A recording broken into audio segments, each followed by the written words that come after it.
नमस्कार साथियों, स्वागत है आपका हमारे चैनल YouTube के यूके टॉक चैनल में।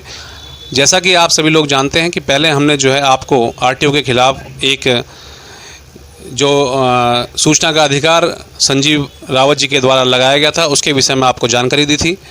आज जो है हमें जानकारी मिले सोशल मीडिया के माध्यम से कि संजीव रावत जी कल 23/9/2020 से स्थान पंजाब सिंह क्षेत्र स्कूल के सामने हरिद्वार रोड पर एक आमरण अनशन शुरू कर रहे हैं।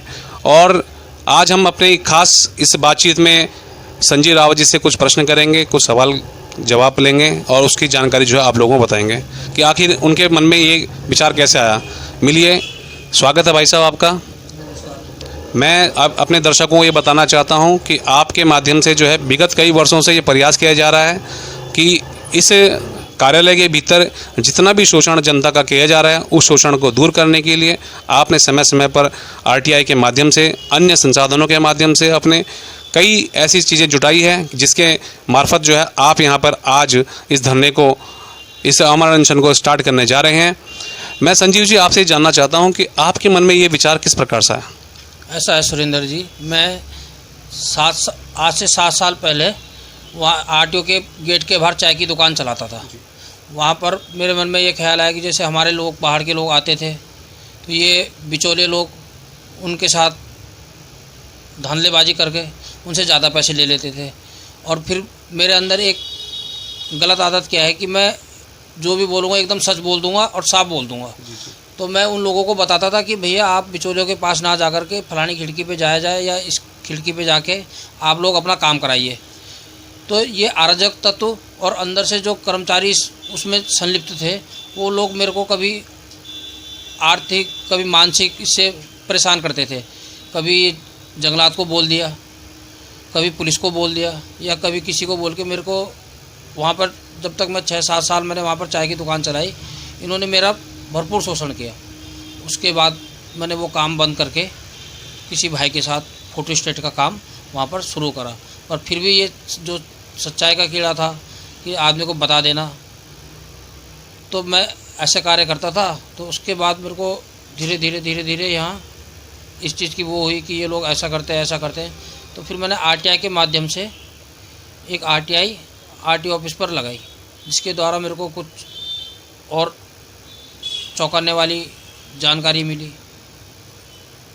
तो इस चीज़ से मैं ये होकर मैंने आमरण अनशन के लिए तैयार हूँ। मैं आपसे जानना चाह रहा हूँ थोड़ा सा कि इस जो आमरण अनशन के लिए आपने तैयारी की है, इसमें आप लोगों को जो है कितने लोगों का अब तक सहयोग मिला है, या आप समाज से क्या अपेक्षा करते हो कि समाज किस प्रकार से आपकी मदद करे।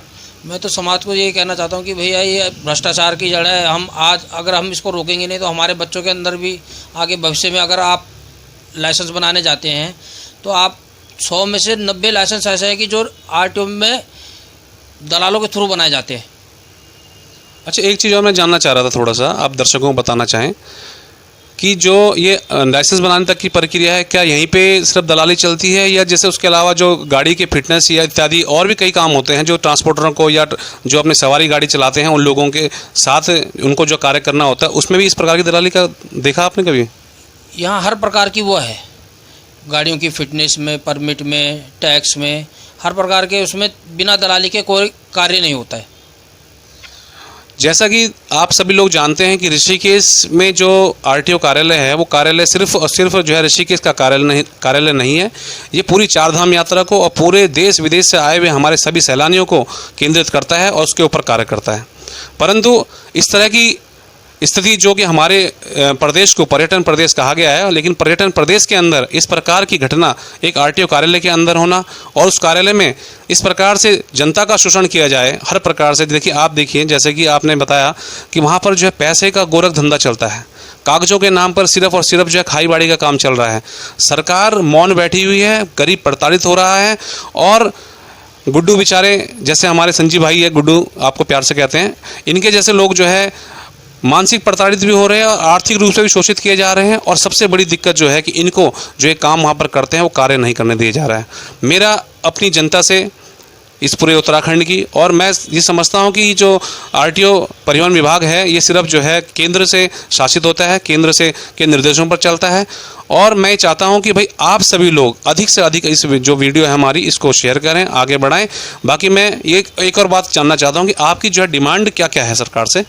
सरकार से मेरी डिमांड है कि ARTO कार्यालय में जितने भी दलाल या अराजक तत्व है इनको यहाँ से निकाला जाए। और दूसरी है मेरी कि ARTO कार्यालय में व्याप्त भ्रष्टाचार की जांच हो, ऋषिकेश ARTO कार्यालय में व्याप्त भ्रष्टाचार की जांच हो। और तीसरा मेरा जो बिंदु है वो है कि ARTO कार्यालय ऋषिकेश द्वारा सर्वोच्च न्यायालय के आदेश के विपरीत जाकर जो ट्रेनिंग कॉलेजों को लाभ पहुंचाया गया है इस प्रकरण की जांच हो। और चौथा मेरा जो बिंदु है वो है कि ARTO कार्यालय ऋषिकेश में पिछले 8 वर्षों से जितने भी कर्मचारी कार्यरत थे इनकी आय की जाँच हो, आय की और संपत्ति की जाँच। ठीक है जी, आपने संपत्ति और आय का विवरण सरकार को जांच के लिए बोला है, लेकिन मैं एक थोड़ी सी बात समझ नहीं पाया है कि मतलब उच्चतम न्यायालय ने जो आदेश जारी करा उसका अनुपालन यहाँ पर आरटीओ विभाग नहीं कर रहा है, वो प्रकरण क्या है, थोड़ा विस्तार से बताइए। ये प्रकरण ऐसा है कि 2018 में एक जियो आया था जिसमें हमारे 3 टाइप के लाइसेंस होते थे, प्राइवेट लाइट LMB, और एक होता था लाइट कमर्शियल, और एक होता था हैवी। तो जो प्राइवेट वाला था उसका LMB light commercial licence government ने ख़त्म कर दिया है। अब वो प्राइवेट वाला भी 4 पीली पट्टी की कमर्शियल गाड़ी चला सकता है, प्राइवेट लाइसेंस वाला। तो ये 2018 में एक जियो आया था, उस जियो में ये कहा गया था कि जो भी ये सर्टिफिकेट हैं ये ना लिए जाए। तो ऋषिकेश आरटीओ ने 2018 में जो जियो आया था उसको दबाकर 2019 तक मोटर ट्रेनिंग ड्राइविंग कॉलेजों को फ़ायदा पहुंचाने के लिए वो आदेश को दबाकर अपने मोटर ट्रेनिंग ड्राइविंग कॉलेजों को फ़ायदा पहुंचाया है। जैसा कि अभी रावत जी, मैं एक चीज़ जानना चाह रहा था, जैसे आप बता रहे थे कि लोग जो है आपसे चर्चा करते थे, तो क्या वहाँ पर इस प्रकार की कोई व्यवस्था नहीं जैसे पूछताछ केंद्र हो सरकारी विभाग होने के नाते? मेरी नज़र में तो अभी तक ARTO ऋषिकेश में कोई पूछताछ केंद्र है नहीं। मैं अपने दर्शकों को भी बताना चाहता हूं कि वहां पर आरटीओ कार्यालय में पूछताछ केंद्र है अथवा नहीं। हमारे जो ऋषिकेश या आसपास के राज्यों से जितने भी यहां पर पर्यटक या अन्य लोग जो आते हैं अपना कार्य करने के लिए, वो भी इसको भलीभांति जानते होंगे कि वहां पर जो है कोई पूछताछ केंद्र नहीं है। और आप जो है आगे भी सुनिश्चित कर लें। और मैं एक आरटीओ कार्यालय ऋषिकेश से ये निवेदन करना चाहूँगा इसके माध्यम से कि आप जो है वहाँ पर तुरंत जो है कम से कम पूछताछ केंद्र वहाँ पर आरंभ करें और यथाशीघ्र जितना जल्दी हो सके। दूसरी बात मैं जानना चाह रहा था कि आप जो ये आमरण अनशन करने जा रहे हैं वे किस आधार पर कर रहे हैं और क्यों कर रहे हो? ऐसा है सुरेंद्र जी, मैंने ऋषिकेश में हो रहे इस भ्रष्टाचार के खिलाफ आरटीओ देहरादून जी के कार्यालय में एक पत्र प्रेषित किया था कि यहाँ पर किस किस प्रकार का भ्रष्टाचार हो रहा है, जिसके मेरे पास ऑडियो और वीडियो दोनों साक्ष्य हैं। और मैंने इन्हें कहा था कि मेरे पत्र का संज्ञान लेते हुए आप 15 दिन के अंदर इन पर कार्रवाई करें और नहीं तो मेरे को आमरण अनशन के लिए बाध्य होना पड़ेगा। और मैं इसी बात को करते हुए अब कल से आमरण अनशन करने जा रहा हूँ।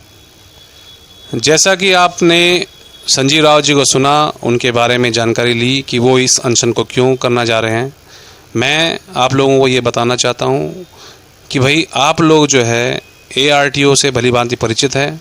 ऐसी कोई जानकारी शायद किसी को नहीं होगी कि आरटीओ में किस प्रकार से व्यक्ति का शोषण किया जाता है, किस प्रकार से उसे भ्रमित किया जाता है।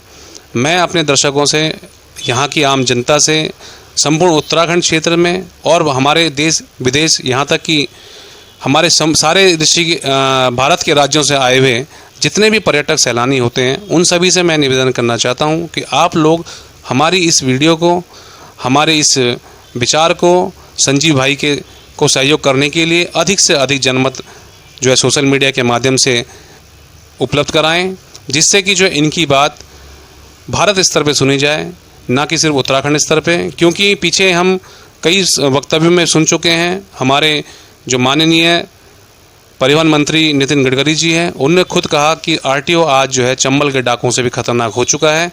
आप सभी इस पर गौर फरमाएंगे, इनके जो इनका निर्देश है, इनकी बातों को समझेंगे। और मैं आशा करता हूं तमाम जितने भी राजनीतिक दल हैं और गैर राजनीतिक संगठन है, उन सभी से मेरा अनुरोध है, आम जनता से अनुरोध है, जो हमारी युवा पीढ़ी, युवा भाई हैं, उन सब से अनुरोध है, माताओं बहनों से अनुरोध है कि आप सभी को आरटीओ में कोई ना कोई काम अवश्य पड़ना है। और इस मुहिम में ये जो भ्रष्टाचार रूपी सर्प जो है सभी को डसने के लिए तैयार हैं। इसको दूर करने के लिए, इसको मारने के लिए, इसका समाधान करने के लिए आप सभी लोग संजीव जी का साथ दें। मैं सुरेंद्र सिंह नेगी यूके टॉक से लगातार इस कवरेज को आप तक पहुंचाता रहूँगा। बहुत बहुत धन्यवाद। जय श्री राम।